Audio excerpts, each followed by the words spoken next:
I did the echo. And then I get a call about a week later, and it's the doctor's nurse. Is this Victoria? And I'm like, yes. Are you able to sit down? I have to talk to you about something. Yeah, sure. So I sit down at home. And then she's like, all right, well, the doctor wanted me to call you because you're in congestive heart failure. You're listening to First Paso.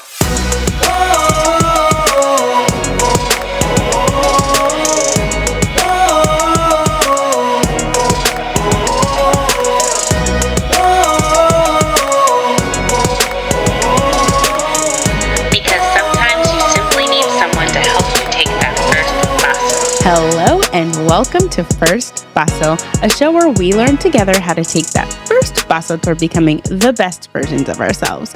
My name is Candice Olushala, and today we are back with part 2 of my sweet sister Tina Seibert's story. Now, if you did not listen to part 1 already, I'm going to need you to go back because it is so foundational to what you're about to listen to, and it's going to set up the stage for this episode so smoothly.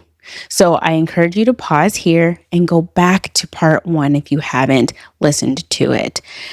Now, I want you to take a deep breath because part 2 is not an easy listen, but I promise there is hope on the other side of the rest of her story. So without further ado, let's listen to part 2 of Tina's story. You know, when I was telling you how everything went blank when somebody told me my dad died, it was the exact same feeling. Oh my gosh. This isn't me. Like they can't be talking about me. And I was just like, are you sure? I was like, Victoria Seibert? And she's just like, yes. And I was just like, no. I was like, I'm 1,000% sure you have the wrong chart. And she's like, no, it's you. And so she's like, are you able to sit down? I'm like, I am sitting. And then she's like, yeah, you're in congestive heart failure. And your ejection fraction is about a 15 to 20%, which means you're at risk of a heart attack because your function is so low. And so he just wanted me to call you to let you know that we're going to be writing an order for this life vest. And the life vest will shock you if your heart stops. And I just remember being like, Candy, I just sat there. I was shocked. And then I just, like, it was quiet. And she goes, are you there? And I'm like, yep. And then I just start crying, like bawling. Like even now, I still get emotional just thinking about it. And I just start crying. And she's like, I'm so sorry. I know, like, you probably didn't bad news. And I'm like, it's okay. It's not your fault. Like, I defaulted right back into that mode, like kind of how it was with my dad, where I'm like comforting the people around me. Yeah. Yeah. I'm like comforting this nurse on the phone. Right. While I'm being told like I'm in congestive heart failure. And so she's just like, the doctor will call you like probably tomorrow or something to give you the rest of like, you know, what the plan is, because we're going to forward you to a heart failure specialist. And so I was just like, all right. I hang up, turn around and call my sister, because now I'm like crying and Cody's coming and he's like, what's wrong? What's wrong? Like, cause he's confused because I'm just there like crying and I have my head in my hands and I'm just like, Cody, like, you won't believe it. Oh my gosh, you won't believe it. And he's like, what's wrong? And I'm like, I'm in heart failure. And then he's like, what? And I'm like, no, I'm in heart failure. Like, I'm in complete heart failure. I'm in congestive heart failure. Like, even him, you could be like, there was like this shock. And then he sits down and he's just like, what do you mean you're in heart failure? I'm like, I'm in heart failure. Like, the doctor's office just called. Like, the echo showed that I'm in heart failure. So then my sister answers because I'm calling her. I'm like, Charity, can you come over?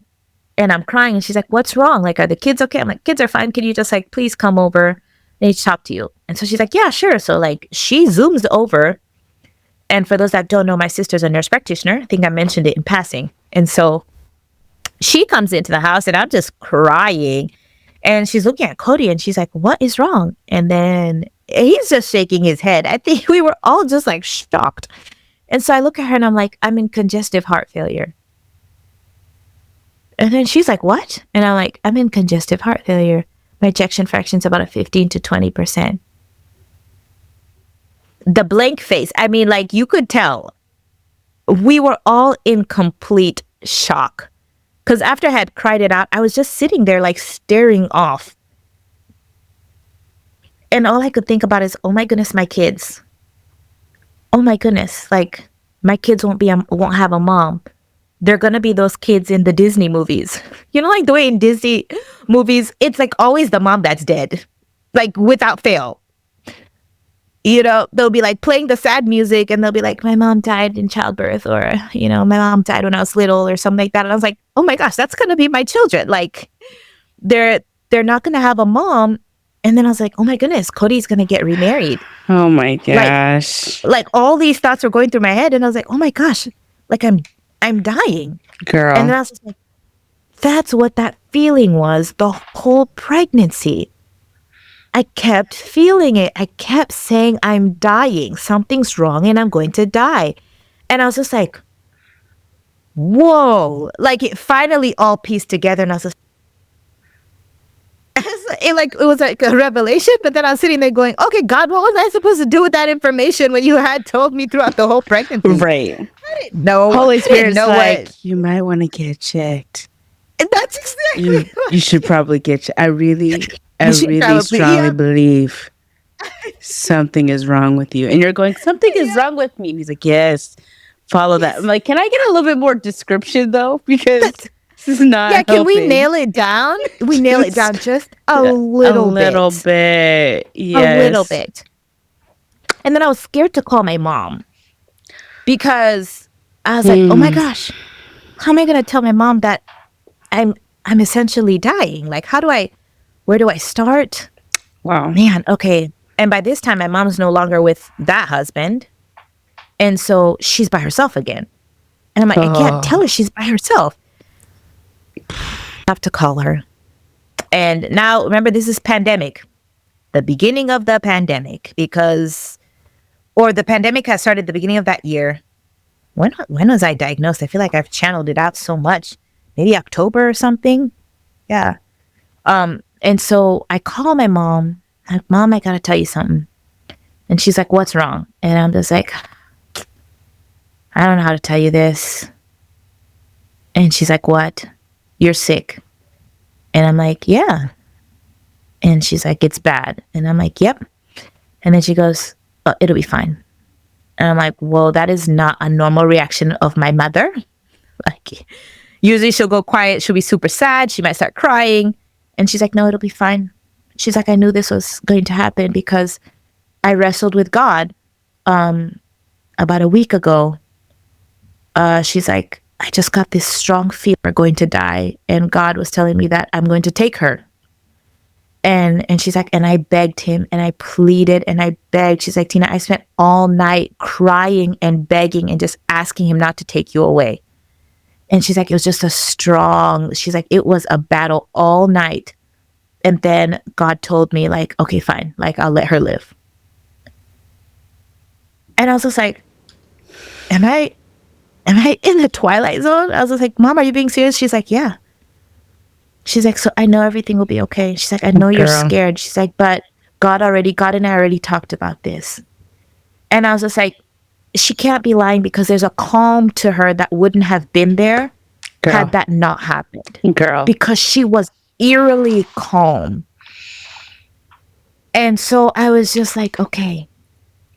And my mom said it and I believe it. You know what I mean? Like, and so like that was for me another moment where I was just like, again, God just worked. He knew that somebody had to go and speak on my behalf. And my mom went and she fought the fight and, you know, and she's like, I felt like it was like, you know, in the Bible when they're talking about that guy that was fighting with the angel, she's like, that's what it felt like. She's like, I was in a battle. And I was just like, man. And so I call back to the doctor's office because I was just like, I can't do this. Like, I need to know more information. Sorry, I had jumped ahead. I called my mom a few days later, but that same day when I got called, I had called back the doctor's office and I'm like, hey, I know this is on call. You're the on-call person. Can I talk to the doctor that's taking call tonight? Because I got this news at 5:30 that I'm in congestive heart failure. The nurse didn't know much. I have so many questions and I'm anxious and I just need a doctor to like talk to me. Like, because they'll be able to pull up my file and talk to me about what they see. And so typically they don't let you call the doctor for stuff like that after hours. After hours is just for emergencies. But the person answering felt bad. I think she felt bad. And she's like, absolutely, I will call a doctor. So I get a call within like 5 minutes. And there's a lady and she's like, hi, I'm Dr. Bailey. Hi, Victoria, how are you? And I'm like, oh, I'm not good. You know, I'm crying. She's like, I know. She's like, you know what's crazy is that your chart actually was given to me this afternoon at around 2 p.m. She's like, I've had your chart for the whole day. I know in and out about you because I'm the heart failure specialist and I happen to be on call tonight. And I was just like, what? And so I was just like, I was so shocked because I was expecting it just to be a regular doctor, you know, a cardiologist, but the cardiologist that I had seen before, his name was Dr. Allen, and he was an electrophysicist. So he was the one who deals with like the electrical part of the heart, the rhythms and all of this. If you have AFib, that's his specialty. So he had already transferred my file to the heart failure specialist. She already knew my case. So when I had called that evening and she happened to be the one on call, she knew everything. So she was able to like sit there and talk to me through it all. I think I was on the phone with her for over an hour. She was answering every question. And then I was still crying because I was just like, I just can't believe this is happening. And she's like, I know, I understand. She's like, how about this? How about you just come in tomorrow and let's talk? Like, you know, I think if I see you in person, it'll be different, you know, because I can like draw you a chart and everything. And I was like, okay. And so literally that next day, I drove down. They squeezed me in, put me in a room. She comes and she introduces herself again. And I mean, it's just like with that other doctor, there was just like this peace, Candy. I don't know how to explain it to you. Like, there was just a peace where I was just like, okay, I'm in the midst of the storm, but I have found a section of peace. Like this woman just brings like a peace. And so she's going through everything. She's writing everything, you know, like the paper that they have on the chair when you're laying down. She like has a pen and she's going through everything, telling me like a normal ejection fraction. She's drawing the chambers of the heart. She's like, this is what the chambers look like. This is what your chamber looked like. Writing out all the medications that they typically do for it. And then she's like, are you breastfeeding? I'm like, yes. She's like, great. These are the safe medicines that we can do while you're breastfeeding. And then she's like, and then when you're ready to stop breastfeeding, we will switch to these other meds because they're stronger and they'll do a better job. She's like, not that these won't do a good job. They will, but these will do a better job, but you can't do them while you're pregnant. I mean, you're breastfeeding. So I was like, okay. Great. And so she's like, I want to try meds first because I guess my ejection fraction was low enough that you could maybe start talking about like that, getting on the transplant list. And so she's like, I want to try meds first because she's like, I really think we can turn this around. I really think that we can get you to live a regular long life. Let's just give the meds a try. And I was just like, let's do it. So, you know, she writes prescriptions for different medications. But then I was just like, no, this isn't happening to me. Like they made a mistake. They had to have made a mistake. That echo wasn't mine. So I go to another cardiologist's office and I'm like, I'm here for a second opinion. They said I'm in congestive heart failure. Can you do an echo and just see if I am? They do the echo. He calls me back into the office. And he's like, yes, you are in congestive heart failure. And he's like, the ejection fraction, he's like, everything's right. Like, he's like, I'm comparing the two and you are. It's exactly the same. And he's like, I'm so sorry. But he's like, but I think we can turn this around. He's like, we just need to be really aggressive about it. So I need you to stop breastfeeding. I'm going to put you on this med, this med, this med. And, you know, I know that we can turn this around. And I was like, oh, okay, thank you. And then I left and immediately went back to Dr. Bailey. So I called her and I was just like, yeah, I think we can go forward with the medicines. I was like, I just went like for a second opinion and he did say I'm in heart failure. And I'm like, I'm sorry, I don't mean to like overstep. I was like, I just needed confirmation. And she's like, no, that's totally fine. She's like, it's totally fine. You've gotten a big diagnosis and it's okay to want to make sure that that's what it is. And so I was like, yeah, but I like your method better because she was giving me the opportunity to breastfeed versus he was just like, stop breastfeeding, we're going to do all these meds. And I get why he wanted to do that. I mean, because he wants me to survive, and she does too. But in her logic, it was, if something bad is going to happen anyway, why take away the time I have to bond with my baby? And I was like, she's 100% correct. Because if it was my time to go, I want to at least have bonded with my baby and breastfeed her for as long as I can. And when I'm at the place where I can't breastfeed her, like it's no longer safe for me, we will switch meds. And that's what the doctor had said. She's just like, yes, she's like, I'm not going to let you get to a place where you're dying and just so that you can breastfeed. She's like, but I'm going to get you to where you can bond with your baby. And then once I feel like, hey, it's time, like we have to do this, then I will let you know and we'll switch. So I was able to breastfeed Emma. And this doctor was on it. She gave me her cell phone number. I mean, I don't even know how to explain a Dr. Bailey. Like, I get emotional every time I think about her. And she's still my cardiologist. It's just I work now more with her nurse practitioner. And I was just so thankful because you start to feel like you're crazy. Like I started second guessing myself at every turn. And even when I started to see things, I was just like, I'm just going crazy. Like, because they've done every test and they can't find it. It's just me. And then to have like a doctor who was just so understanding. It just felt like such a privilege. And to even have her cell phone number and just be able to call her. I mean, this doctor was sending me recipes of healthy granola. Like just healthier options. Of stuff I could eat. And just stuff like that. Like, you could just tell, like, she cared deeply. And so, like, things started to turn around. She was on it. I think I had an echo every 3 months for the first year. And I felt so privileged because I was in a group with other women with peripartum cardiomyopathy, which is what they diagnosed me as. And that just means that you had a cardiomyopathy while you were pregnant.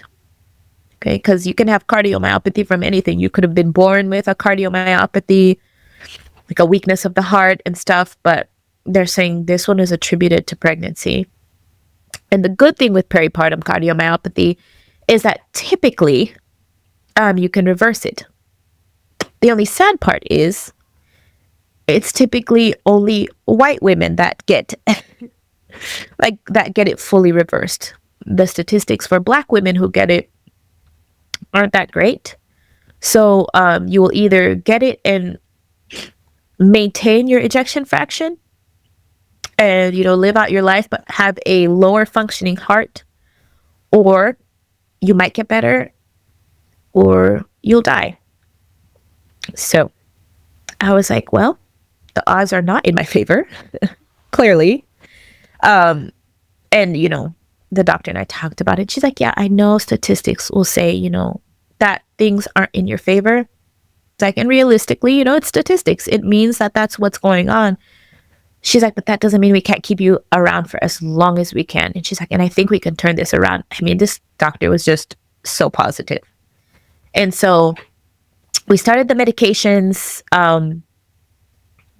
And for the longest time, I was just like, I didn't feel like I was getting better.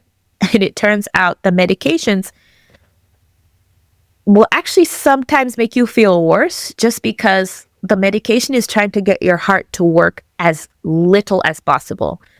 It'll keep you alive, but it's trying to take all the strain off of the heart so that the heart can get strong again. And the reason why it took so long for me to be diagnosed is because I had been working out through my pregnancy. So I had kept my heart strong through the exercise that I was doing. Versus most pregnant women aren't exercising. And so the heart keeps getting worse. And so when they give birth, they've had all that strain from giving birth and stuff. The heart is really weak, and they either go into cardiac arrest while they're still at the hospital, or they go into cardiac arrest within the first few weeks of being at home, or the first 4 months. I was not in that category because my body just found a way around it and was just working at an extremely low capacity. And it was just continuing to do what it was going to do until it just gave out. And so I wasn't their typical heart failure patient in that I wasn't holding on to the water or anything. So it's hard to diagnose it. And then, so I started the meds, and that was hard. Because I did feel like this was the beginning of another transition when I hadn't finished really addressing the before transition. The whole thing with my dad. And now I'm at this place in life where I'm no longer going to be the mom that I thought I was going to be. I'm not going to be the wife that I thought I was going to be. And the hardest part about it, which might sound extremely selfish, is that I really didn't want someone else raising my kids.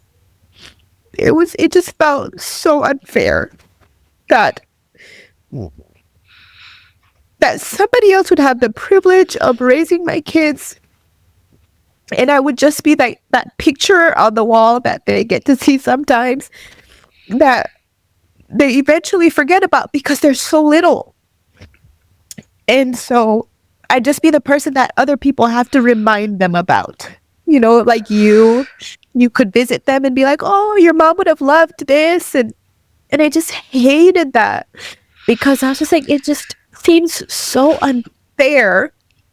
And then Cody's going to move on and love somebody else because he's young. And I don't expect him to not get remarried because he is young and he has young kids, and that's hard. And he's smart, he's attractive. Sounds like he's obviously going to get remarried. And somebody else gets to be the love of his life. And so that was just, it was hard for me. I think it was harder than having the heart failure. Just knowing that I'm going to have to miss out on so much. We talked about that a lot. Yeah. We talked about that a lot. I remember I was just going back through my text to see, because I remember you texting me when you had gotten the diagnosis, the day you got the diagnosis. It was September 21st of 2020. And you were like, I got heart failure. And I was like, girl, I'm coming. And you're like, it's the pandemic. You can't come. You got to quarantine. I was like, shoot, dang it. Like, I'm so bad. But by the time I could come, we talked about that. We cried about that. Like the idea of, I remember you being so angry at the idea of like, did I just marry this man to give him kids and die? Like, you just kept saying things like that. It was like, what do you say? Like, it was like, no, like, there's no way that I married this man only to have him become my caregiver until I just die in a couple years. Like, what kind of deal is that? So you're feeling horrible for Cody, and now you're processing like your kids, and you're telling me like, if something happens to me, make sure to tell. And I'm like, I really don't even want to have that conversation, Tina. I don't want to have the conversation about what I'm going to tell Addie and Maddie. Like, I don't want to think about that because you're still here. I'm right now, I'm a pharmacist at this point. So I'm like, what meds are we on? What are they taking? How are they upping your doses? Like, I'm trying to figure out, I'm like researching everything, making sure I'm up on my heart failure stuff. I'm doing even to this day, Tina, I kid you not, to this day, because I keep my pharmacist license up in Kentucky, I always do a heart failure continuing education just because I want to make sure I'm on top of what you would need, because it's in the back of my head. I'm always like, God, the last call I want to get is the call that we've been crying about for years. And I want to know that I know what's going on in the heart failure world for my girl, Tina. Like, that thing is in the back of my head constantly. And so, like, I hate this conversation because I remember us having it in real time. I remember the ways that we were just like, let's just laugh today. Like, let's come over and like, we're just going to act really stupid and we're going to talk about random things so we don't have to cry because we've been crying a lot and we don't want to cry anymore. And just like, what can we do? And just, and like being so grateful for Dr. Bailey, like the things that you were telling me about her and like how proactive she was and how kind she is. And it's just like, and even like, when you told me about your mom and how she had been praying and wrestling, I mean, it's like, it's still a lot to process, especially when it's like, it's my friend. So I'm not even, it's not me. I'm not going through it. I'm not doing the day-to-day walk with you, but like, you're like my sister. So it's like my heart feels attached to you in some way. So it's like it's in me to be like, I like, it's like, you have faith and you don't disregard the things that naturally come up as possibilities. It's like even things like, I gotta know this white boy she married. I gotta know him because if something happened to her, he ain't got my number. I'm gonna be real mad. Like I need to be able to talk to him or sit in a room with him. We just be quiet together. Like I don't know. I like, I want to make sure her girls know me. Like if I come, like I want to make sure that like they know who I am because I have stories for days. Like I want them to not forget anything. I don't want to forget anything. I don't want Cody to forget. Like it's just there. Like it sits in this file and it's sat there ever since that day you texted me and said like, this is what's going on. I still hate it. Yeah. I still hate it. I don't blame you. It's a hard topic. That's what I was telling you when I'd been talking with Caleb. I was like, you almost wish that you had that blueprint because you just don't know. It's like you're just trying to navigate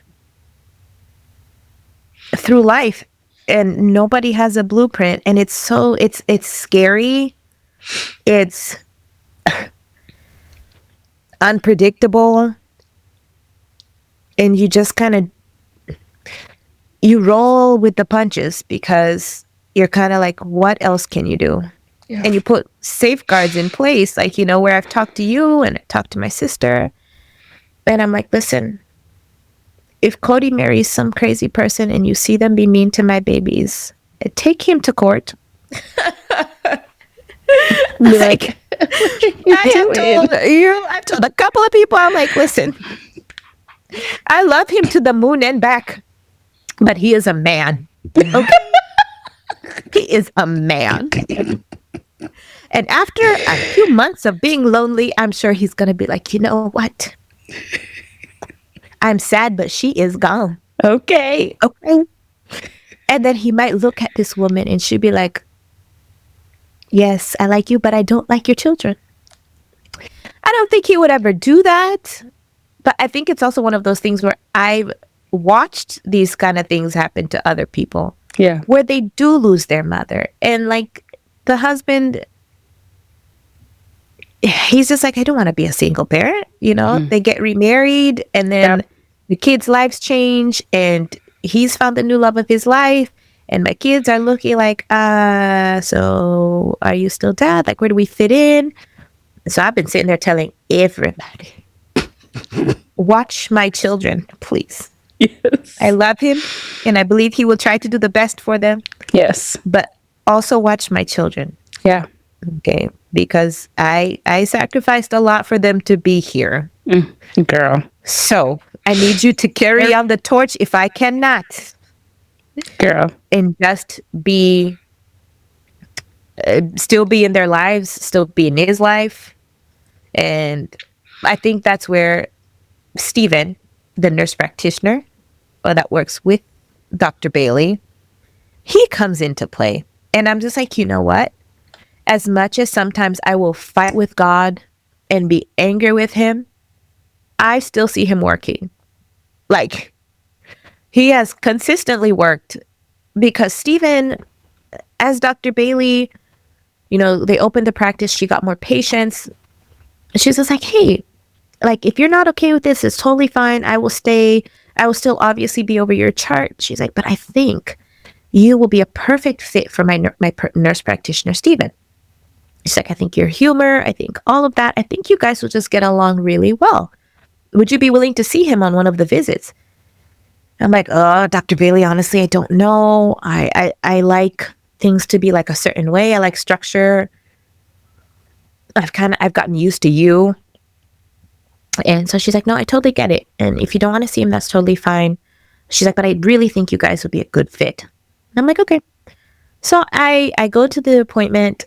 She comes in and talks to me first. And then she's like, all right, great. I'm going to bring him in. So she brings him in. Stephen has to be one of the funniest people I have ever met. And like, we just hit it off. I mean, from jump, our personalities just meshed. And it's funny because like when he met me, he's like, dude, you remind me so much of my best friend. Like, so much. Like the mannerisms, the way you talk, the stuff you say.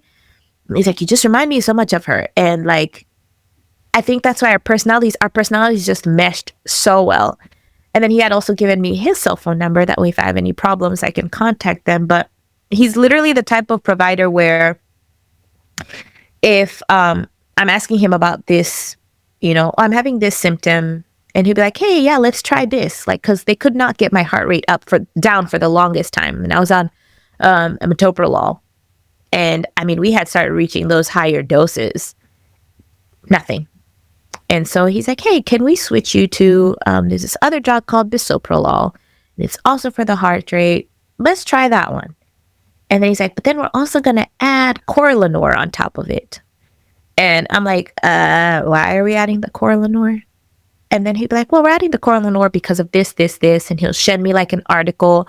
And so he's been the provider that I think has worked really well with me in that he's okay. They're okay with me asking questions because I will always ask questions. I want to know why this is working the way it is. Why is it different from another med? Those guys have just gone above and beyond. Like, if I'm running low on a medication, I can text them real quick and they'll call it in. It's just a godsend. It's like God knew what I needed and the specific people that I needed in my life. I mean, I had you, so I was texting you, Candy, this medication. Like, like he was always like 10 steps ahead of me, even with having my mom go to bat for me ahead of time, 10 steps ahead of me. And so that was one of the hardest for the longest times. I mean, Emma is now 4 turning 5. So I'm about almost 4 years removed from when it happened, going into the 5 years.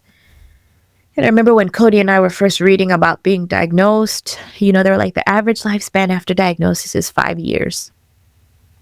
And I remember having so much anxiety about it the first time because like I was just like, all right, I'm on this time schedule. Like I have at most 5 years, and then maybe they'll put me on the transplant list, but then also I'm overweight, so then that might be hard. And all right, so what do we need to get in order? Like all of these things. I stopped talking to people, stopped talking to a lot of the people that I thought were my friends. I mean, I completely pulled in. And I think it was just everything on top of everything. The not addressing my dad's death, And now this, and still being a mom, and still being a wife. And then the absolute guilt of now having him be my caregiver. That was hard. That was hard because I just felt so bad. I felt so guilty. And I remember talking to him and being like, you know what? If you want a divorce, I totally get it. I totally get it. I totally understand. Like, it's not fair. This is not what you signed up for. And he's like, but it is what I signed up for. Like, in the wedding vows, we said in sickness and health. And if sickness was easy, they probably wouldn't put it in the wedding vows. And I was like, no, you're right. But it's different when the sickness becomes your reality. Because for the longest time, I was just laying in bed. I think it was the heart failure, but depression as well. Because it almost felt like, it's like, what is there to be happy about? Like, these things just keep happening. Like, awful pregnancy. And now this. And I just kept having like this, woe is me. Why is this happening? And I would never say this couldn't get any worse because, yes, it could. So I never would mess with that statement. But as time went by and I started to feel like my heart would get better, which it started to get better. I mean, I got to like, at the highest, I got to a 45%. And no, I got to a 50, I think. Did I? No, I got to a 45. And I was just like, well, normal is 55. So I'm like 10 points away. Like, it's way better than being at 15. But then my body started to like fail in other ways. So I had gotten, with Emma's pregnancy, I had told the doctor, I don't want to get pregnant again. Pregnancy is really hard and I just really don't want to do this again. So can you take my tubes? And, after a little bit of pushback, because she was like, well, how does your husband feel about this? We need his permission and blah, blah, blah, blah, blah. And then she's like, well, but since you had a hard pregnancy and this is your second child, I'll remove your tubes. And so I was like, great. So she took them out. Now, what the missing piece was is that sometimes when you have your tubes removed, you can go into ovarian shock. And that's when your ovaries get shocked because they don't get the normal blood supply that they were getting from before. And so that had happened, but I didn't realize that had happened. So I was starting to have other problems. I was starting to have extreme joint pain. I was forgetful. And the worst part about the forgetfulness is that people didn't believe me when, like, I would tell them, oh, yeah, no, like, I'll call you back, or let's set up for this. And I would completely forget, like, completely. I felt like I was starting to have dementia because I would put something somewhere. And then within like 5 minutes, I could not remember where it was. I don't remember where I was going. Like, my brain was so foggy, and it got to the point where I started stuttering because I couldn't remember things. It's almost like I knew what I wanted to say, but my brain just wasn't working. So then I would start stuttering. And so I started to get frustrated because I was just like, what is wrong with me? Like, they've done labs, they've done everything, like nothing's wrong. So am I crazy? Because the joint pain just kept getting worse. I started to have like a bone pain, like extreme bone pain, like out of this world bone pain. I started to have night sweats. And I was like, oh my gosh, night sweats. I have cancer. Like, the bone pain, that's what it is. It's bone cancer because I'm having severe bone pain. I'm having night sweats. That's what it has to be. My cardiologist is like, girl, it's not cancer. And he's like, I think I need to put you on an antidepressant because he's like, Tina, I think you need to get on something because you're going through a lot right now. And he's like, and it's completely normal. Don't feel like you're the only one who's needing help from medicine because your plate is full. He's like, you are going through these huge life changes. And he's like, I think we need to put you on something for anxiety and depression. Because every time I'd go to his office, I'd start crying. Every time. we'd laugh, and then my laugh would turn into crying because I don't know. And so he had put me on some stuff, and Buspar and Wellbutrin. And, those take a while to work. But in the meantime, I was still having problems. And my libido was gone. For those that don't know what libido means, it means sex drive. Gone. I mean, gone. And then I started to feel bad because then Cody's just like, am I doing something wrong? Like, and I'm like, no, it's not you. Like, it's me. I am the problem. I am fully aware of this. There's something wrong with me. I just can't figure out what it is. And so I was like, maybe it's just because I'm fat. Like, I'm fat, and it's messing with my hormones, and, it's causing all these other problems. That has to be it.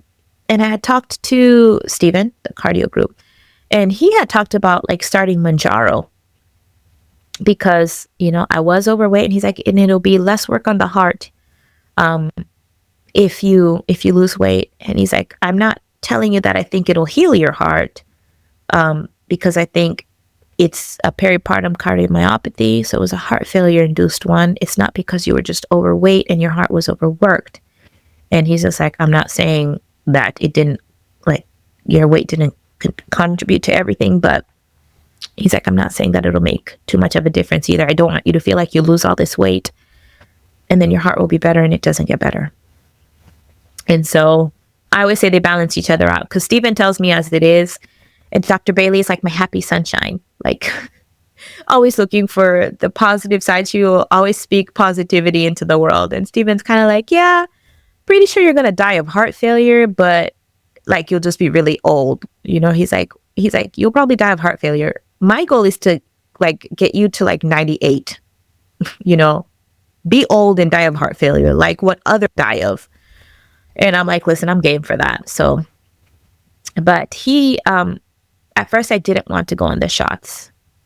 I was just like, no, I can do this. Like, I can do this. I've lost weight before. Like, the first time my dad got sick, I had gained weight from eating because I was in elementary school, and I was just so stressed.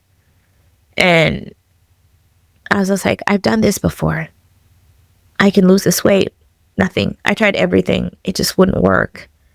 And he was just like, there's nothing wrong with getting help from medicine. And I'm like, I know, like, clearly I'm taking my heart meds and I'm okay with this. It's just, there's always this stigma with people who are big. And there's that stigma that you're lazy, like that you've let this happen, you've created this situation. And so I was just like, no, like, I got myself into this situation and I need to get myself out of this situation. And he's like, Tina, your body needs a break. Like, just give your body the break it needs. And so I remember still saying no on that. But then my OBGYN, the one from before, she had been running labs. And she's like, hey, I think you're insulin resistant. Like, you're not diabetic yet. There's no numbers indicating that you're diabetic. She's like, but I think you're insulin resistant. I think your body's not using what you're giving it, and it just needs a little help. So she put me on metformin. I took it.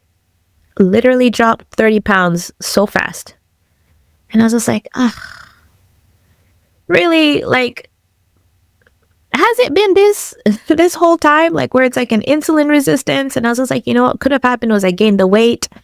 I had been bigger for a while, so then my body changed the way it used stuff, and then the insulin resistance. I was like, I don't know. It could be a whole thing, but the metformin, after using it for a while, I started to have extreme breast pain and lumps, and to the point where even OB had checked, and she's just like, whoa, I don't know about this lump. Let's get it checked. So I had to have an ultrasound, and they did the ultrasound, and the people doing the ultrasound were like, yeah, let's do a mammogram because that looks a little sus. So they do the mammogram, and they're like, hey, no, it's fine. It just looked like, might be something on the ultrasound, but the mammogram, you're fine. They're like, we're just going to watch that area. And I was like, okay. And so I remember going back to OBGYN, and I was like, hey, can we just get off the metformin? It's causing extreme stomach pain, like extreme pain. I'm nauseous, and it's just, my quality of life it's great that I'm losing the weight, but the quality of life is also going down. So she's like, yeah, sure. And cardiology comes back in. He's like, how about that Manjaro? And I was like, you know what? Let's do it. Let's do it, because even OBGYN was just like, hey, there's this drug called Manjaro we can try. And I was like, I know, cardio's been like trying to get me to do it. So I started the Manjaro. Sure enough, it does what it's supposed to. The weight starts to drop off, but I'm not getting better. So it started to get frustrating because I had caught COVID and my ejection fraction fell. So that number that had started out at 15 to 20 and had gone to 45 now has dropped down to 40. And I could feel that 5% loss. I could feel it. And so I was frustrated because I was just like, I'm losing the weight. I'm eating well. My heart function is going down. Like what? And then I'm having all these other symptoms, the night sweats and forgetful and the joint pain and the extremely low libido. The GYN checks my labs. And I was like, you might check my labs, but my primary care doctors checked all of these things. They've checked my thyroid. They've checked my hormones. Everything came back normal. She's like, no, there's a different set of labs that I need to check. And she's like, I need to check like a free T3. Have they done that? And I'm like, no. And then she's like, how about just a free testosterone? I'm like, nope. So she checks all these things and she's just like, yeah, your free testosterone is extremely low. Like extremely low. Like I need to put you on testosterone shots. And I'm like, has that been what's causing like a lot of these things? And she's like, yeah. Like, has anybody ever mentioned to you that you are in perimenopause? I'm like, no. She's like, yeah, you're in perimenopause. And I'm like, my good sis, what does that mean? And she's like, it's the stage before menopause. Like it's the stage before the premenopause. And I'm like, okay, so what you're trying to tell me is that like I'm at the beginning stages of menopause. She's like, yes. And so she's like, so let's start replacing stuff. So we start the testosterone shots. 3 months in, my energy levels are back. They're not perfect, but they're back. My libido's coming back. I'm just like, oh my goodness, is this what it feels like to be like a normal functioning person? Like, Girl. The sun shining means happiness? Girl.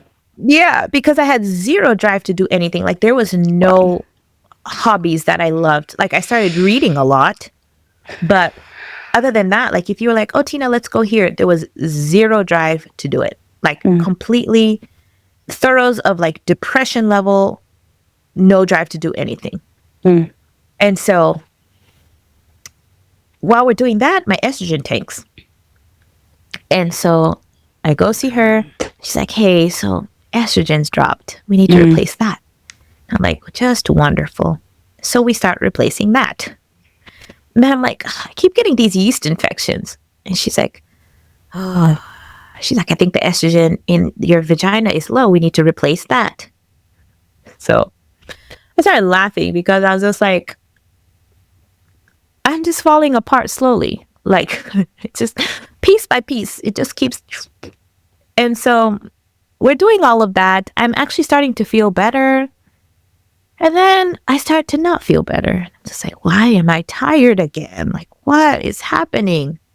The bone pain and stuff finally went away. I was feeling like numbness and stuff. That had gone away. And so I'm going to a new doctor because this one had closed down. And this doctor's just like, yeah, let's check your hormones, but let's also check your thyroid. Oh, man, your thyroid's not working. I was like, come on. And she's like, no, it's working. It's just not working as good as it should. She's like, we'll just put you on something for your thyroid. And I was like, Lord,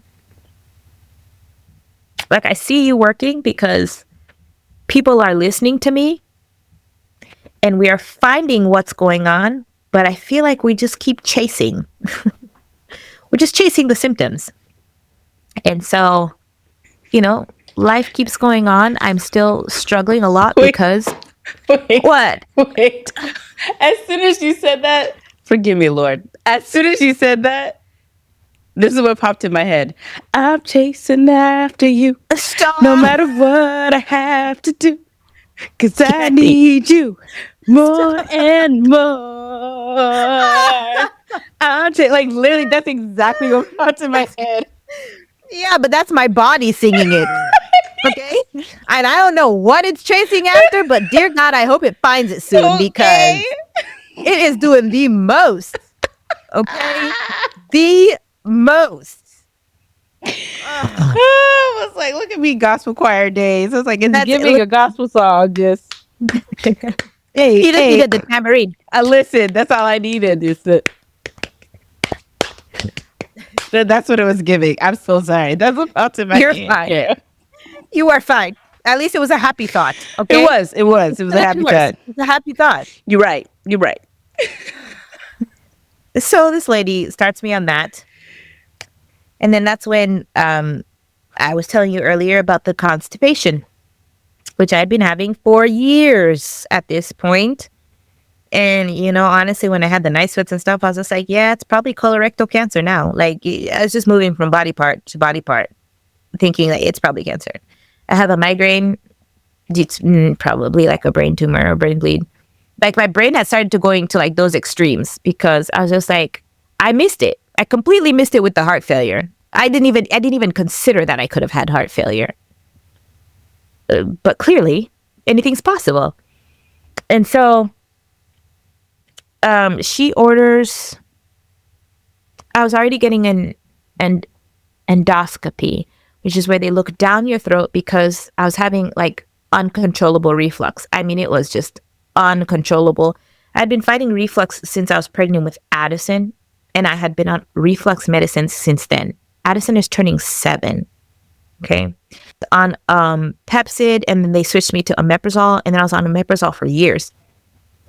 And then I started to think that my bone pain was from the omeprazole because I was just like, well, I'm having so much bone pain and I'm trying to like look up all the different meds I'm on, and I'm seeing that omeprazole used for a long time can cause some complications. I was like, yeah, it's probably that omeprazole. So I had gone to the doctor because I'm just like, listen, I'm not pregnant. I've lost weight because I'm almost 100 pounds down. God is good. And I was like, I've lost the weight. I want to get off this medication. Like, I'm already on enough things. Like, why can't I get off of this? I had tried weaning myself off, and I started to get the reflux cough. It was bad. Like, I got sick, and they were just like, get back on your reflux medication. And I'm like, I need to get off this stuff. And so he had gone to do an endoscopy because I was having trouble swallowing, and my voice kept going. Like, it would just go. And I would clean the house, sweep and mop the house. My voice is gone. And I mean, I was silent the whole time. So it's not like I was talking or singing the whole time I was cleaning. Just that effort would take my voice away. And so he's like, let's go in and see. Let's make sure like you didn't have like reflux that's turning into something else. I was like, all right. And then they added a colonoscopy per my GYN because I couldn't poop. And I'd been told that I was constipated for years. I had seen like 2 different GIs. They were like, it went from being IBS, which I was used to, having IBS. I've had it since I was a kid, but I was used to diarrhea with IBS. And they're like, well, now it's turned into IBS-C, which is constipation. And I'm sorry, IBD. They always correct me. They're like, Tina, it's irritable bowel disease. And so I was just like, I don't think that's it. And I was just like, I gave them all the reasons why I didn't think it was it. But I think once a doctor has it in their mind that it's something, it's hard to convince them not. So they do this colonoscopy recently. Colonoscopy comes back clean. Endoscopy comes back clean. And I'm like, well, I guess I am just crazy because I still can't poop. And when I do poop, it's coming out like flat, like a tapeworm or an eel. It's like wiggly but flat. And I was like, so my bowels have changed in frequency. They've changed in shape. they're changing in consistency. And so I'm like, and then at some point, like I was just having like mucousy stools. And so I was just like, I don't know, I guess I'm just going crazy. So I'd gone to see a colorectal surgeon because I was just like, something's wrong and everyone's missing it. And sure enough, he does an exam and he's like, hey, you've got a rectocele. And I'm like, well, what's a rectocele? And for all my non-medical people, a rectocele is just when you have a weakness, you know, the rectum. You got a weakness. So it's like a bulge and a little bit of lesson. So let me make sure. Let me make sure I'm teaching you people correctly. Hey. See, this is what we medical people do because we got to make sure y'all understand what's going on. Yeah, This is advocacy. Okay, so in case somebody's complaining. Hold on, how do I do this? Is it showing? There we go. There you go. Kind of. Let me see if I can tilt it. Or like, there you go, right there. There we go. Okay, so lower it. You see where your rectum is? Lower it just a little bit. Right there. Okay, perfect. That whole thing is your colon. Okay, so when they do a colonoscopy, they're looking through that thing. Now, if you see down there, you've got the rectum, and then you have the anus. Okay, so the anus is that opening where you actually poop. The hole the poop comes from is called the anal canal. Okay, your anus, and then your rectum is the pipe above it. So that rectum has a bulge. It has a weakened spot. So whenever I'm trying to poop is going into that weakened area instead of trying to come out through the anus, which is why the poop starts to come out in different shapes, because some of it's going into the pocket and the other one is trying to worm its way out. The doctor tells me that he doesn't think it's bad enough.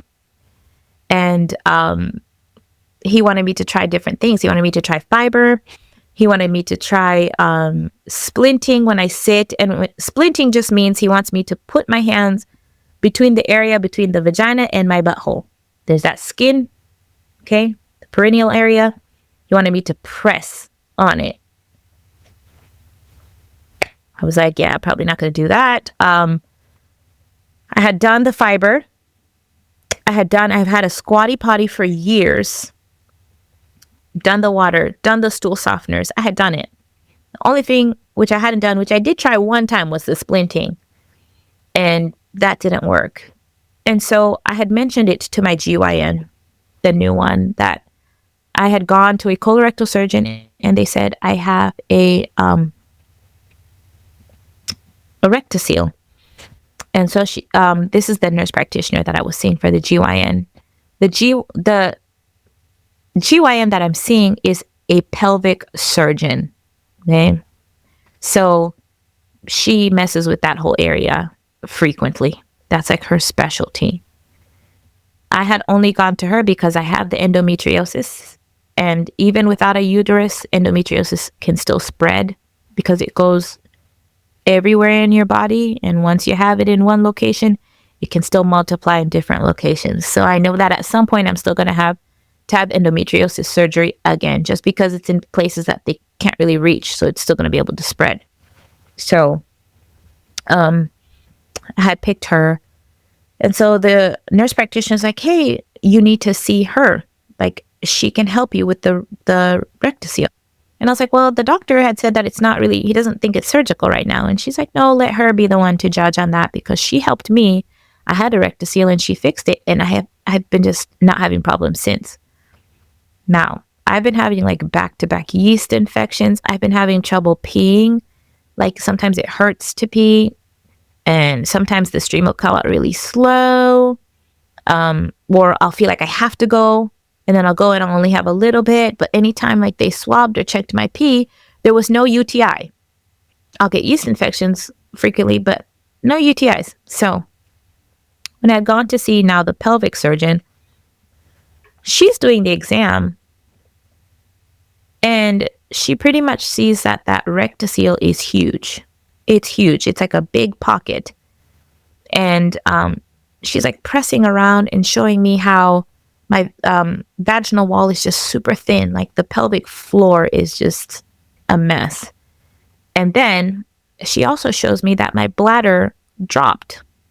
So she had me cough, and you would literally see my bladder drop. Like I could see the bladder fall through my vagina. She was showing me this in real time. And I was just like, what in the world? Like, is this why I was having these issues? And she's like, absolutely. And so she's like, we need to have surgery. Like, we need to fix it. And this doctor was another godsend, because she was another doctor where I just felt like a peace about her. She was just like Dr. Bailey. They're all about like educating. So like she had a mirror and showed me exactly what was wrong in my anatomy and what she was going to do to fix it. And then she gives you her cell phone number with all these like YouTube videos that she wants you to watch in preparation for surgery, what to expect after surgery. Like she's just so detailed. And then she also tells you like, call me, like you have my cell phone number. Call me if you feel anything after surgery. If there's any complication or you're just anxious, give me a call. And that's where we are today, where my surgery is next week on Tuesday. And so I feel like there are just so many different transitions that I've been through that I've almost had to take so many first pasos, if you think about it. Because I feel like I've lived so many different lives. And it's almost like I was telling you in the beginning, where it's almost like every time I went under anesthesia, I came up as a different person, you know, because either I was losing an organ, I was losing some sort of body part, or I just didn't know how I would wake up. And so after my dad died, that was a step. Wow. A step into that new life and adjusting to that, you know, a step into now being like still young and watching other people at Southern be like freshmen and still being able to call their parents for their needs and go to the movies and do all of these things. And for me, that just wasn't my reality. My reality was a lot of responsibility and just making sure I did really well. That way, you know, we could turn around and take care of my mom. So that was another step. And then the heart failure, that's been a big step that I just don't, I feel like there were so many people helping me take that step, because I don't think I would have been able to do it by myself. I think there were just so many different pieces that I just don't think I would have been able to take that step on my own. But as I told you last time, like the world keeps spinning, you know, even when people tell you like everything will be all right, everything may not be all right, but the world will keep going. And so I feel like I'm still in my transition phase of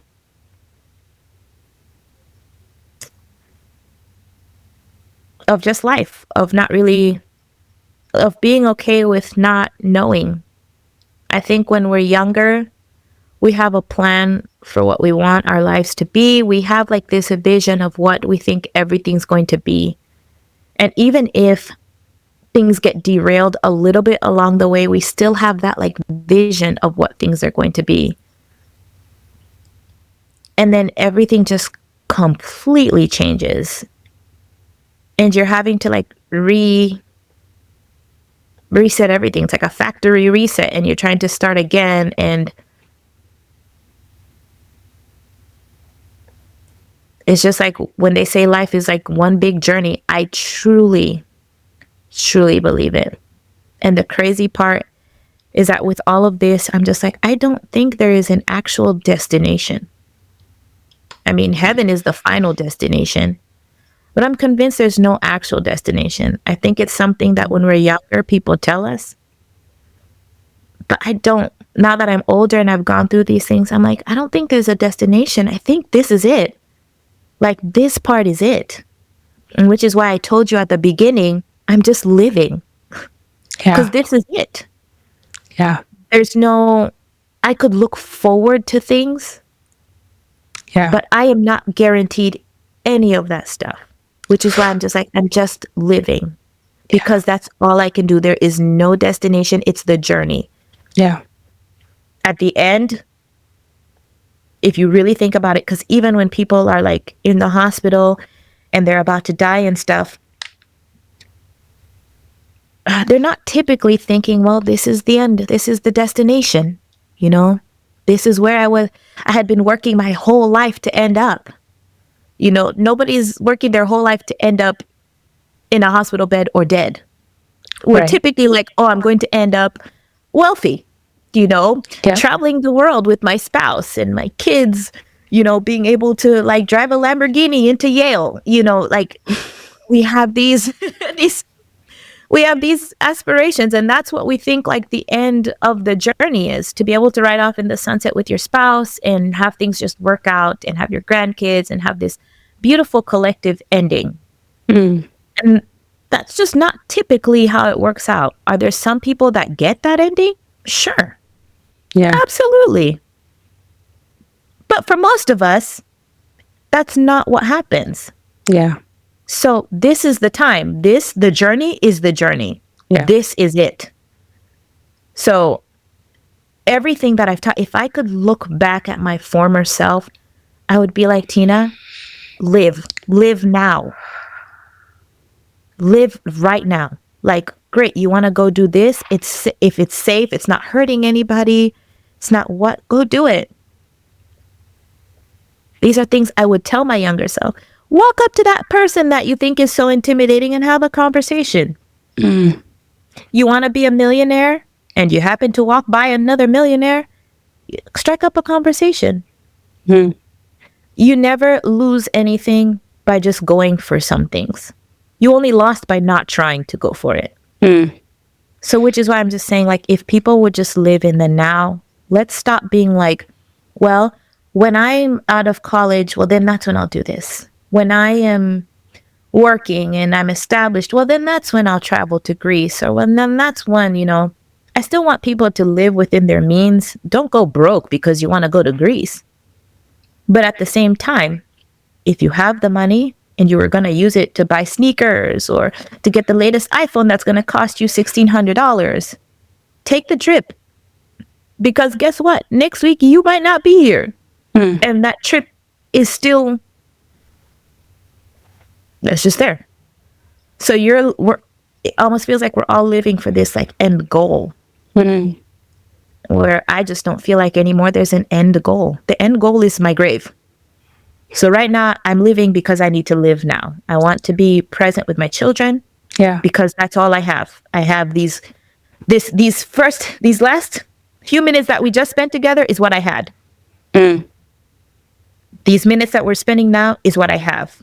Mm. I can't put stock in the future because I might not have that. Mm. So it's just telling people, just live now. I know you're going to think like something. And for me, a lot of things now seem small. Mm. Okay, so if somebody gets upset about me about something that I think is like really dumb or something, and it's something where I can be like, I hurt their feelings, I can apologize. It's easier for me now to apologize. Mm. It doesn't take much for me to say I'm sorry. Because in my mind, I'm just like, I hurt you. What I said hurt you. Could I have been right? Yes. But it was still hurtful to you. Yeah. Okay. I lose nothing by saying I'm sorry. I lose nothing by holding that pride. It doesn't serve me anything. Wow. I have a limited amount of time. In that limited amount of time, I don't need you to be mad at me. I don't need me to be mad at me. Mm. Or if you choose to be mad at me and I've been like, yo, I'm really sorry. Like I didn't mean it this way or what. I keep moving. Yeah. I no longer stay stagnant with people, which I feel is we do that a lot as young people. Because if somebody's mad at us, if this is happening and this is happening, we stay stagnant. We're hurt by that person. We stay in that place. And I'm kind of like, no. Keep moving. Yeah. You gotta keep moving, because staying stagnant in that one place, what did it change? Absolutely nothing. Yeah. All it did was waste an hour of your time, Hmm. and you're still exactly where you were going to be. Now, I'm not saying, like, if something traumatic happens, don't take time to mourn it or something like that. I think you can mourn something and pause and take time to, like, really, like, feel it. But you can start moving even while you're mourning, because the world it doesn't stop. It unfortunately does not stop. And so even with me, like, when I get my moments and I'm just depressed and I have to constantly, like, be like, hey, Tina, will this thing that you're really concerned about, will it matter by next year? If the answer is no, keep it pushing. Will it matter by next month? No? All right, let's give it the least amount of energy. We need to focus on the stuff that's going to matter in the long term. We're going to focus on Addie. We're going to focus on Emma. We're going to focus on Cody. We're going to focus on the relationships with the people like Candy who've been in your life, that have stood by you. We're going to focus on enjoying even the small things, right? Like now, Cody and I play video games with me and the girls.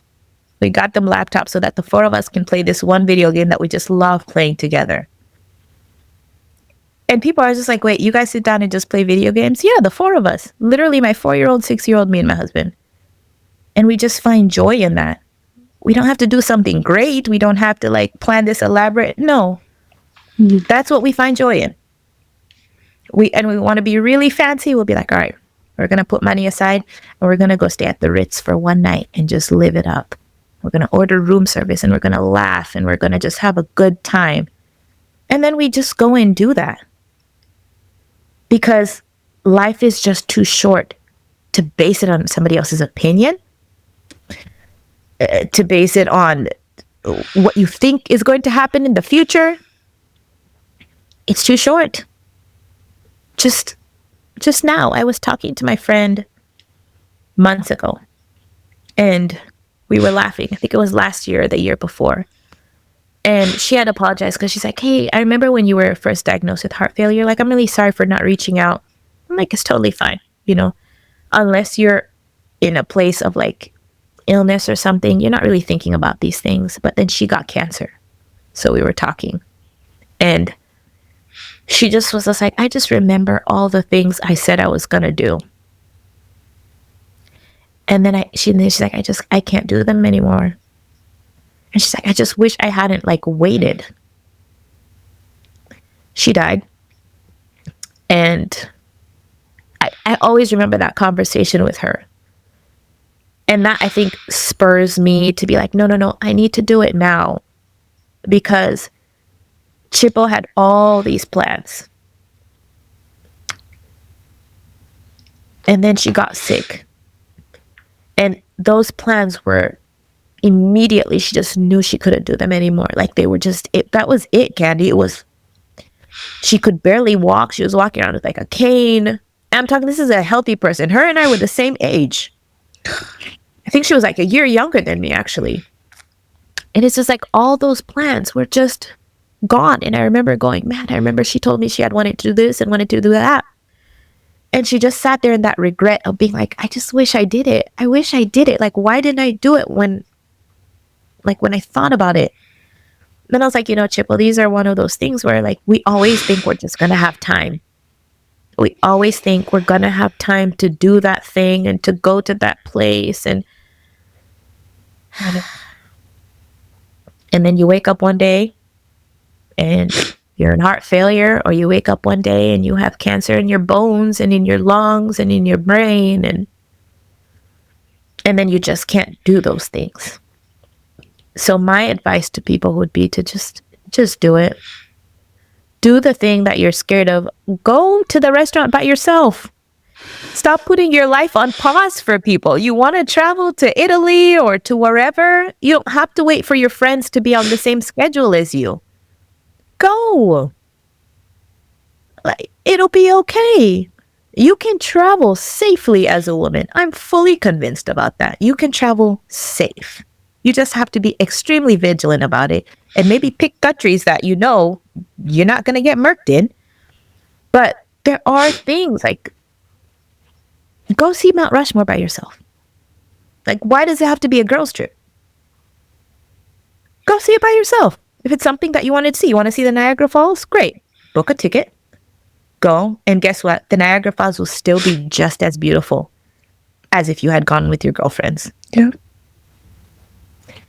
So that would be me telling people, especially women, because I think a lot of us put our lives on pause because we're like, oh, when I get married, I'll go do this. And when my friends and I are off, we're going to go do a girls' trip to this place. And, you know, I don't like doing things alone. And all right, well, then you're going to wait for somebody else to come along.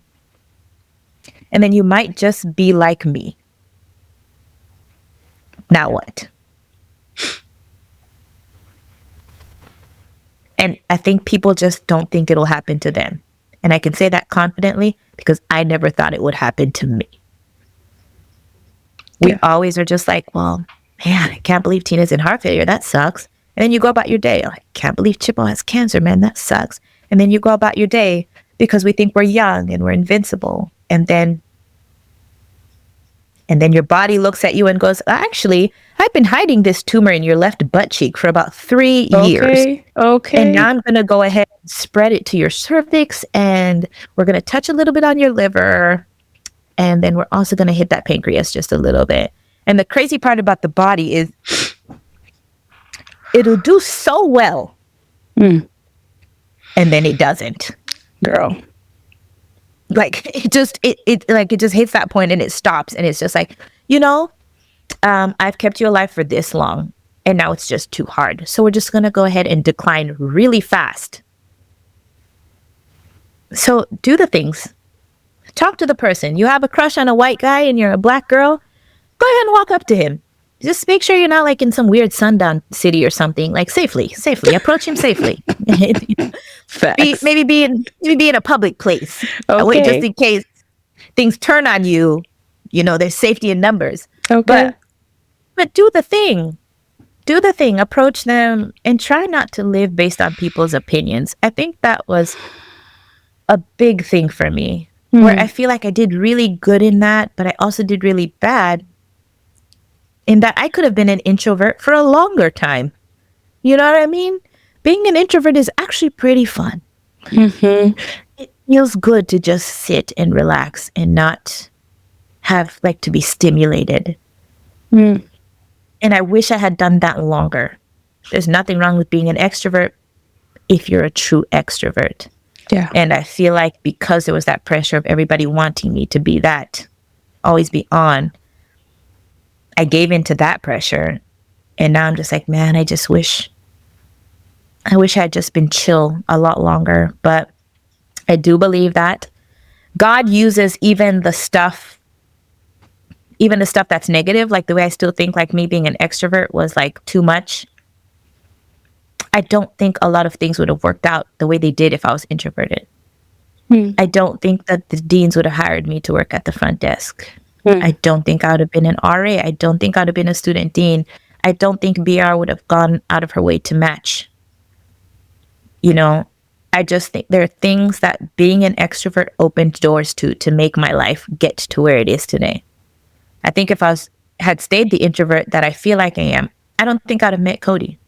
Because I wouldn't have sat there and reached out. I'm the one who messaged him first. So I just don't think all of those things would have worked out the way they did. And so I'm sitting there going, you know what, Lord? Thank you for working in spite of me. Thank you for working around that and using that to still make things work out the way they did. That's good. Because I think if things had gone the way I wanted to, like sometimes I think about the people that I like could have sworn I was like, if I married this person, I'll be like the happiest person in the world. Like I was heartbroken when they didn't like me back. And I remember just being so like, what is wrong? Like, why is this person like this? And I'm just like, oh my goodness. Cody was perfect. he was perfect for me. It's literally like when God was creating, he was like, I know exactly who I'm going to pair this guy with. Like, you know, and if the cards fell and he married somebody else, so be it. But I got lucky, and it just so happened that I feel like I did end up with my person, because everything that has happened in my life, at least so far, he's just gone with it. It matches his temperament. So if it's a thing of like being patient, he'll wait. If it's a thing of taking care of somebody, he's a really good caregiver. Does he get tired like any other human? Absolutely. But he's a really good caregiver. The financial to be sick, I think unless people have a chronic issue, they will never wrap their minds around how expensive it is to have like a chronic health issue. And I'm like, and gave me somebody who has a good job, who has a good work ethic, who managed to like build this YouTube channel and all of this stuff. And I'm just like, oh, he knew, and he already had a plan. And then he already made it so that he told my mom, because he didn't have to tell my mom. He's God. He could have just made that decision and just been like, hey, Patience, so I'm going to let you know that this is happening. If you need to give her a call or something, go ahead and do it. But by next week, this time, it'll be a different story. And he let her go in front of me and plead my case for me. And I think he also did that because he knew I just wasn't in the place to do it for myself. And so again, it's one of those things of, in spite of my lack of relationship with him, because I think it's slowly growing, and it's stronger, and it's getting stronger, and he still works in spite of me being like already there. Because like, you know, people just be like, oh, it's such a testament of faith of everything you've gone through, and if you've got, and I'm like, I know, I have seen God work, but I'm still working on the relationship. And the greatest part is he's still being patient with me, because he's just like, all right, like I see it. We're working together on these steps. Like, it's happening. And I always tell my mom, I'm like, you know, Mom, sometimes I feel like we try to rush Christianity because we're like, well, we want to get to heaven, right? Like, we want to get to heaven. So I need, you know, you got to read your Bible. You got to do this. You got to what, you know, and you can't doubt, because then if you doubt, you know, there's this and there's that. And there's all these consequences, and, you know, let's read the Bible. Like, go, go, go, go, go, go, go. You can't not read your Bible. Like, because then that just, you know, it'll give opportunity to the devil, and, you know, you're just going to slowly fade away. And I'm just like, I just needed all the voices to just, right. That stillness gave God the opportunity to step forward out of all my chaos and be like, all right, girl, you and I speak the same language. Okay. And I think for the longest time, God for me only spoke the language of my parents. Yeah. Okay. Yeah. And he didn't speak my language. All of this, I feel like him and I were finally able to step away from everything else and be like, okay. He's like, I speak your language. I get it. Okay. And I'm like, okay. Now we can start working together, because I feel like I'm in sync with you now. You speak my language. And he always spoke my language, but I couldn't see that. Because for me, he spoke my parents' language. And so, and my parents are human. So, you know, when I applied their faults to God, it didn't really work out that way. So I think I'm now at that place where I do feel like we speak the same language. I do feel like our language is different than the language he speaks with other people, just because my walk is different than other people's. So it's like I can hear somebody's story and see how God's worked for them, and it'll motivate me. But there's just something about like that connection. Like, I have to have that connection with him. I can hear every story possible, and that just bolsters me to be like, I know he's there. It re-encourages me, like, I know he's there. You cannot look at me and tell me God doesn't exist. I will look at you and be like, I will never feel like that, like he doesn't exist. I know he exists. Yeah. I just needed us to be like speak the same language. Because if he exists, but we don't speak the same language, you existing doesn't mean anything to me if we cannot communicate with each other. Right. And now I finally feel like, okay.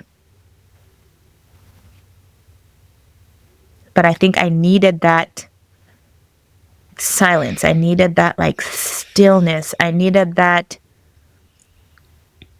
place of being so lost that there's no other choice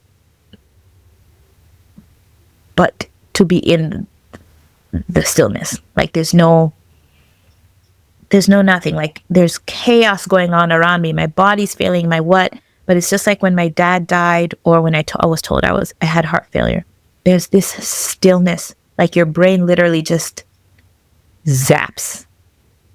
It is a stillness, like unless it has happened to you, like one of those shock jogging moments, you cannot know what it. I don't know how to explain it to you, Candy. Yeah. There's just this like a, and then your brain just like everything stops. I feel like if I didn't have that like stop moment, but for me that moment kind of lasted like a lot longer because there was just so much loss, there was so much hurt. I know Satan took advantage of some of that confusion in there, and then there was me like battling that on that front of being like, oh no, just because him and I don't speak the same language now doesn't mean that, oh no, you must have me confused with somebody else. I will never be team you. Okay, him and I might be working things out, but I will never be team you. So I think it was never. It's one of those things where I still had to be cognizant of being like, I'm not going to give him an opportunity to use this window. Yeah. But I'm still going to work over here and be like, hey, like, thank you for being patient with me. I know it's going to be a journey, but we're still doing it. We're still doing it. And I think I've come to the place in life where I'm like, it's okay to still be doing it. It's okay. It's the journey. This is it. And it's okay to have that journey with God. Yeah. There's no, sometimes you feel like you're rushing for this perfection. Like, I just need to be this Christian that, you know, does this right and does that wrong. And yes, sometimes I'll fall, but for the most part, and I'm just like, or I can let God be God and let me be the child he knows I am. I've gotten to the place where I'm like, I know my limits. And you know what my limits are? Are that I know nothing. Okay? You know my limit. And my limit is that I know nothing. Nothing. I'm just that child that God is leading, and we're working together. And there's going to be tough days, and there's going to be days where I feel like I'm on top of the world. And I think that's just a part of life. And you just kind of roll with the punches. I think more people need to give themselves grace responsibly. That's the difference. Because I feel like everybody's like, well, give grace. And I'm like, yeah, but we have to be responsibly giving grace. You know, you're still an adult. You still have a responsibility to people. You still have people that are counting on you, like your kids or yourself or your brother and your what. So give yourself grace in that, hey, I'm not going to learn all of this in a day, but I am going to still learn. That's the responsibility part. You know, I'm not going to stop learning just because I can't learn it in a day. I'm going to keep learning. I'm just going to break it apart into smaller pieces that I can swallow and that be okay.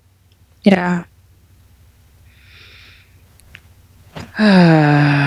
Tina.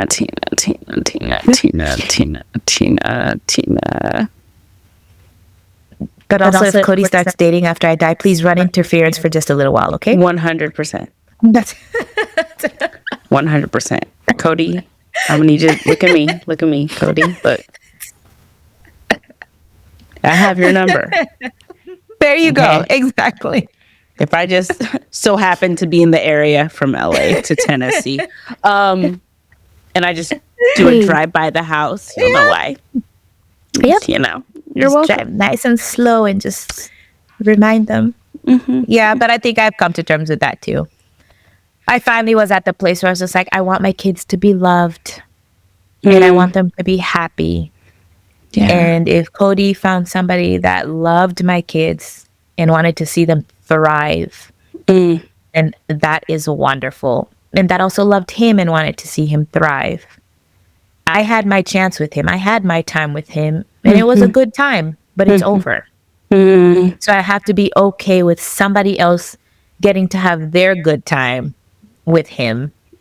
You know, because somebody asked, I had asked a question. I was just like, so when we all get to heaven, and let's say Cody gets remarried, I'm looking at her like, so I was first. So I'm going to need you to find somebody else. I'm crying. So that I get like, continue on here. And so I was laughing with somebody and they're like, no, for real. Like, you know, if my husband got remarried and stuff like that. And I was just like, nah, I wouldn't feel that way anymore. I would let her keep him, especially if they were still together when the world ended. I was just like, I would feel like my time with him had come to its end. Literally, the vows are till death do we part. And I died. Yep. And that was the end of my story with him. And it's your turn, you know? And so I'm just like, and I don't think God would let us linger in pain. I feel like he would, you know, those would be memories. There were good things that happened and good things are still coming. So I think I finally got to that point where I was just like, no, I would want him to be happy. I'd hate for him to feel lonely. And for my kids to be like, oh, I'm the only kid without a mom. Like, I'm like, no, I would want them to have everything, have somebody to go pick out a wedding dress with. And like, I still think about crying, but I think now the tears are like happy tears that they would be able to experience those things, even though I wouldn't be there for them. Versus before, they were like angry tears. That it's not fair. It's now turned into like, I'm so glad they got to love somebody so hard that they chose to marry them. And I'm so glad that they love somebody so hard and they had a baby with them and they'll be able to experience having a child. And even if the new lady is the one that used to be grandma, I'm glad that they have somebody that loves their kids too. You know, so I think a lot of that has changed now to be like, I'm happy for them. It still hurts, but I'd be happy for them. And it's just the same thing with Cody. I'd be happy for him. Like, it sucks to think about those things, but I'm just like, no, he deserves to be happy. And I love him so much that I would want him to be happy. And I think before, it just hurt so much to think of them moving on while I'm gone. And I think that's another reality that I think people overlook when somebody's been told that they're dying. Because people always want to be like, well, no, she would have wanted you to be happy. And I'm like, yeah, but there's like phases to it. It's not like you get told, oh, you have cancer and you are going to die like in 8 months. I don't think any wife is sitting there going, oh, yes, I can't wait for you to love somebody else and for somebody to raise my kids. Or, you know, because people always make it seem like, yes, she would want you to move on. And like, you know, this person. No, that initial thought is absolutely not. Right. I don't want you to love somebody else. Yeah. You know, then it's like as time passes and you come to terms with it, you're like, okay, it's going to be okay. You know, the world will keep moving. And I do want other people to hear that so that maybe if they're in the same situation where they've gotten some sort of like big diagnosis, they're like, it's okay to feel that way. Because for the longest time, I felt so guilty. I was like, oh my gosh, I'm an evil person. Like, what kind of person wouldn't want their person to get married again and like find love and for their kids to have a mom? I felt so guilty. But I wasn't guilty enough to change my mind. So, so I still felt that way. But then I finally was just like, no, it'll be okay. And I'm okay with it. I'm at peace with it. And now it's just building those relationships back and having those deep conversations with my friends, even the ones we don't like to have, having those deep conversations and just solidifying those relationships. Because when you think about it, I'm just like, I might outlive all of them. I might outlive my whole family and live till I'm 103. And thank you, Lord, that I'm blessed to have lived that long. But if I do go, I'm just like, I want people to remember that, those deep relationships. Like, remember that I was a good friend. Like, remember the good things. But the only way that they can remember those moments is if we invest the time and effort into them. Yeah. And so now I'm doing that world tour of still giving myself time to like be that introverted person, but also have those really deep, painful conversations that I know all of you absolutely hate to have.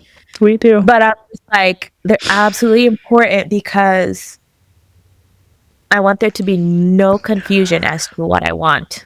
Like for my family, for you guys. And those are the important things. Yeah. Just realizing that some things are important, and some things, as much as they're such a big deal to us in that moment, you're kind of just like, in the long scheme of things, like it wasn't that deep. It sucked, but it wasn't that deep. So I hope that if anything you get from that is that, like, pause, and that thing that's really bothering you. Yeah. Is it really a long game importance? Because if it's not, drop it like a hot potato and refocus. Yeah. You still have that time. You have the next 1 minute that he's giving you. Yeah. Turn it around and focus. And it's never too late to turn around. I think that people get a certain age and they're just like, it's too late for me to change. It's never too late for you to change. It's too late when you're dead, though. But before then, you better do that. Girl. Sorry, I didn't make you cry. Girl. It was inevitable. There's no getting around it, truly. It was gonna happen. I thank you for sharing this on my show because damn.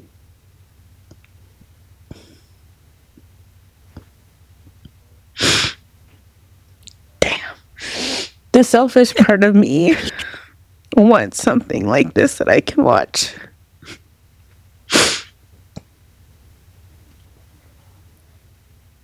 I want something like this. I wasn't even thinking about this until you started talking about these last few minutes. Just it's like, I'm so glad I have this recorded because like this is what I would want to sit down with Addie and Emma and being like, this is the sisterhood I had with your mom. If I ever have to, I'll have it on tape. I'm very I'm such a visual person. Such a visual person, and I love documenting my life. And so I'm so grateful that you unpacked this and that you took your time to unpack it. And I'm gonna have this, and I'm gonna share it. I'm gonna share your story, girl, because it's not over. It's not over. It's still happening. You're still going day by day through life, and I'm I'm very proud of you. Truly. Like, I'm proud of how you have navigated some really tough stuff from an early age. And it's not been easy. It's not been smooth sailing. It's not been, oh, this is the obvious thing to do. Like, it's not been any of that, but it's been moment by moment, one day at a time, 1 hour at a time. And finally seeing you settle into a peace that I don't think I've seen you have before is really nice to see. Because I think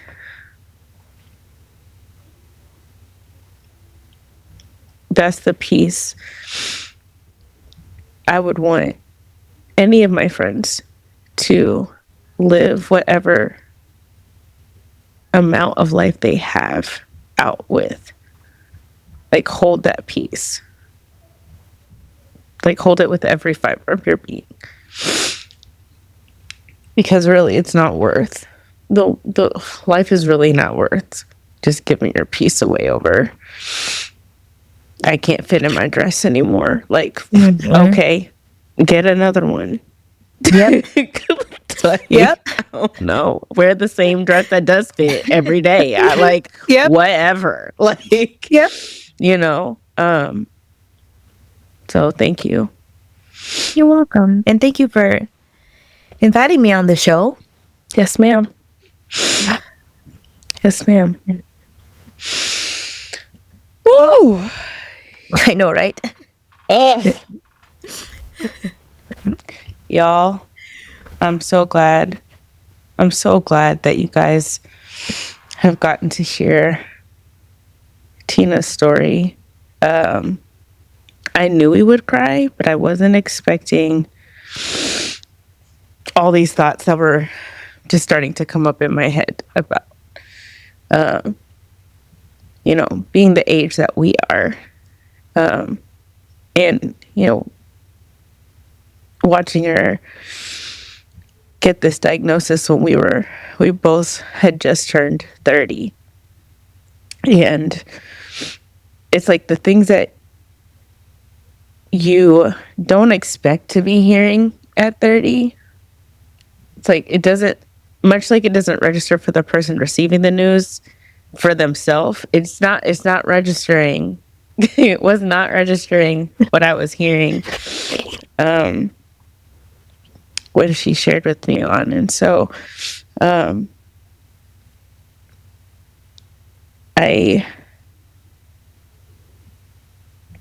don't know how to fully describe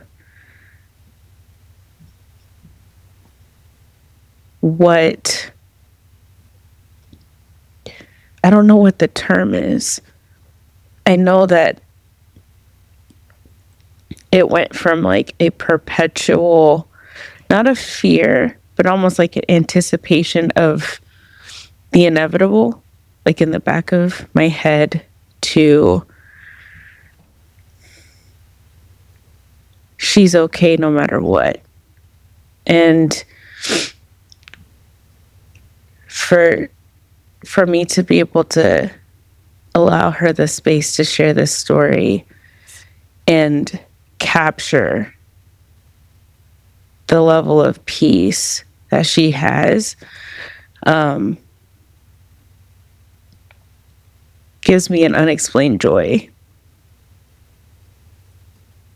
that I don't have the words for it. But thank you guys so much for listening to today's episode. I never end an episode like this, but I'm going to. I'm like super weepy. It's fine. Thank you guys so much for this. And again, if there are any people, topics that you want on the show, discussed on the show, send them my way. Feel free to comment in in in the video, on any posts on social media, any clips from this episode. You can DM me at Candace Olushla or at First Paso. Like, this is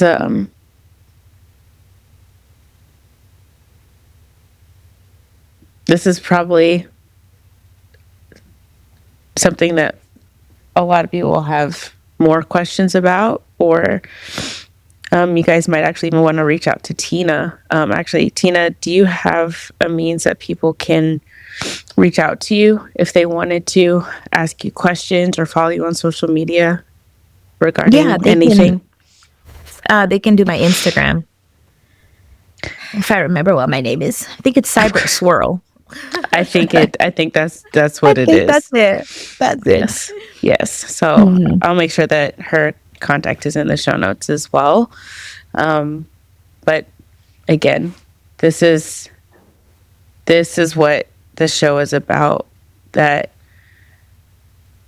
tagline I have at the beginning of the show, because sometimes you simply need someone to help you take that first paso. Like, the intentionality behind that is exactly what Tina said. Life is going to keep moving forward. So you might as well learn how to take some steps with it. Mm-hmm. You can't just stay sitting in the same spot forever because you're paralyzed about something, scared of something. You feel defeated by whatever. Life is going to keep moving, whether you are prepared for that to happen or not. So find it within yourself to make a step and have the courage to keep navigating those transitions, because we're just point A to point B. B turns into a new A. Like, it's just perpetuous until you die. That's really, That's really what it is. Don't be afraid to take at least one step. And if you're able to take one, I guarantee you have it within you to take another. So, love you guys. Take care. Stay safe. God bless. And besitos. We'll talk soon. Bye.